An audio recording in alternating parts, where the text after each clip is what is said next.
শাশুড়ি বৌমা চ্যানেল থেকে স্বাগত। আমরা তো ভালো আছি, আপনারা কেমন আছেন জানাবেন। আর এগুলোকে না মাশরুম বলে। আর আমার বাপের বাড়ি আগে পাতাল থেকে তো আমরা পাতালকোর বলতাম।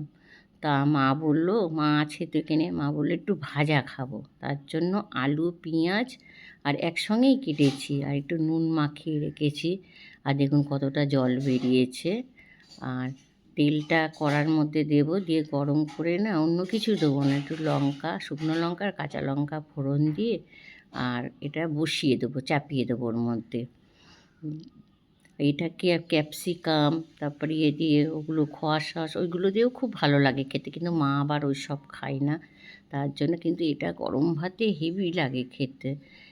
হলুদ দেবো, দিয়ে আর একটু কাশ্মীর লঙ্কার গুঁড়ো দেবো কালার জন্য, নাহলে কাঁচা লঙ্কা শুকনো লঙ্কা দিয়েছি, ওতেই বেশি ঝাল করবো না, কিন্তু হেভি টেস্টি হয় খেতে। হ্যাঁ, এটা নেড়ে চেড়ে না পরে একটু চাপা দিতে হবে, আর এমনিই জল বেরিয়ে যাবে। আর আমি নুন মাখিয়ে রেখেছিলাম যেহেতু, আর পরে আবার একটু নুন দেব।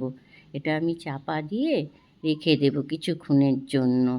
হ্যাঁ, তারপরে চাপাটা খুললাম, দেখুন ওই দেখুন জল, কতটা জল বেরিয়েছে। হ্যাঁ, আপনারা এরকম করে খেয়ে দেখবেন।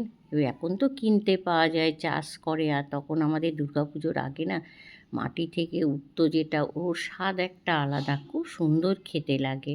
হ্যাঁ, আমার মা অনেক রকম করতো, বাটি ভাজা, বেশিরভাগ বাটি ভাজা করতো, বাটি করে একসঙ্গে দিয়ে দিত, আর এমনি শুধু ভাজতো। আর এটা আমি একটু আলু পেঁয়াজ দিয়েই ভাজছি, কিন্তু গরম ভাতে এটা হেভি দুর্দান্ত লাগে, খেয়ে দেখবেন। আর যারা পেঁয়াজ খান না, এমনি আলু না এমনি ভেজেও দেখবেন, খুব ভালো লাগে খেতে এটা। আপনাদের যদি ভালো লাগে তাহলে লাইক কমেন্ট শেয়ার করে দেবেন।